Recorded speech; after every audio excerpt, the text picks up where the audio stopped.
Well, that's an interesting question. As a matter of fact, honestly speaking, I never wanted to become a pastor.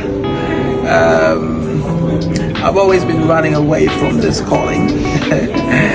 Well, when I was growing up, I knew at a very tender age that I had a calling of God upon my life. As early as 5 years, I would be in my room and have encounters of His presence. And even though I was small, I remember the love of God so much permeated me, and I would be in my room and I'll be crying about people, their salvation. And I would go outside and start talking to people who were even way older than me. I remember one time I went to my uncle, started preaching to him, and I go to rooms. Imagine I was like 5-6 years of age, right? Then during celebrations like church celebrations, we had Children's Day, they would put me on a chair because the pulpit was like bigger, like way taller than me. So they put me on some stands and then I'll be preaching to the congregation. So the thing has always been there, but personally, I never wanted to embrace it fully. So I've been looking for ways and means to run away from the calling. And because, I was raised up in such a family, prayers and everything was always around me. So when I came to Russia, I thought as this a perfect escape way to run away from everything that has to do with ministry. But then, one more time, God started, I would say He literally was pursuing me. So many encounters. There was a time that I had one encounter and an angel of the Lord told me in that encounter that you better embrace this assignment or you will never find peace. And then I stopped struggling, and then I decided to embrace the call, and that was how it was for me. There was a moment, that same week that these things were happening, I was shying away from church, didn't want to, because I know any moment I go around a church like that, the whole thing will come back again. So I was trying my possible best to just stay away from things like that. So I told myself I was just going to be involved in academics, excel in academics, and be one of the brainiest people that Russia has ever produced. I mean, the students. That week I happened to go to a church, and then that was the first time I met our senior pastor, Pastor Paul. I sat at the back so that nobody would notice me. And then in the middle of his message, he was like, the young man right there, see me after church, the Lord is telling me something for you. The very same thing I was running away from. And I finally just stepped my foot in church again after a long run from God. And He told me the same thing the angel of the Lord was telling me in my dream that week, that I need to embrace the call. If not, I'm not going to find peace. And I stopped running away and I surrendered, and that is how far we've come. This is scripture that has always helped me through a lot. I've seen it work over and over again for me. Ephesians 3:20, it says that unto Him who is able to do exceedingly abundantly above all that we could ever ask or imagine, according to the power that was at work in us. So that scripture has done a lot for me.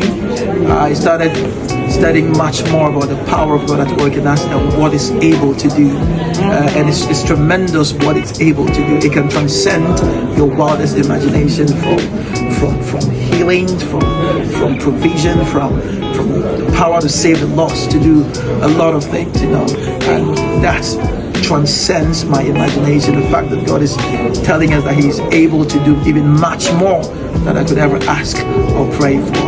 And I've used it every time, and I've seen it at work. The beautiful thing about serving is, the thought of the fact that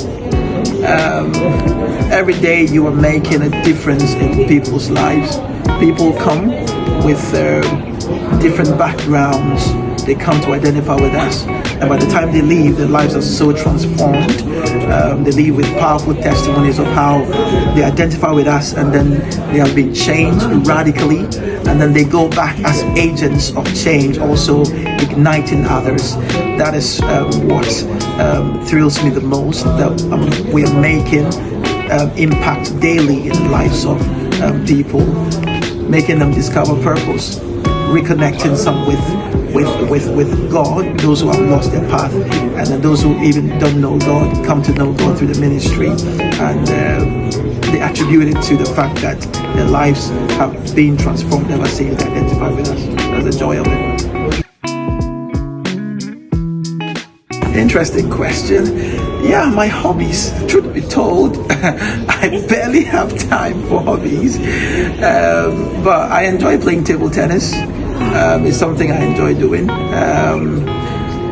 Lately, I also I enjoy going to the gym just to keep fit. Though I mean, it's not consistent. God is helping me to be consistent. Yeah, and singing. Sometimes I just sit down and sing, and then write some songs. Yeah, those are the things I enjoy doing. That is personal. But then, of course, I enjoy spending time with the family. One of my greatest things I love to do is just to go out with the family and spend some family time. It's very fulfilling and rewarding for me. As a matter of fact, I don't know who, maybe my wife knows about it. I've written down almost about 15 songs. Yes, they are just in my library. I've always wanted to work on them and release them, but time has not permitted me to do that. But I know that along the way, some way, somehow, they will be released and they will be a blessing to people. You know, to a non-believer, I would always start with the fact that people are always going through things, no matter what. No matter where they are, no matter who they are. And then I want everybody to understand that there is always a solution. And that solution is in no other person than the person Jesus. When he invites people, he says we should come to him. All of us. It's an open invitation. Everyone who labors and is heavy laden, he says that he will give us rest. So no matter where you are, no matter who you are, once you do have a problem, Jesus is there with open arms to want to help you, to want to give you the solution that nobody else can give you. He is Jesus, the prayer answering God, and the one who nothing has ever held him clueless. Thank you so much, sir, for your time. God bless you and have a great week. Thank you very much. It was great having you. And then thank you for the incredible work you're doing. Keep it up.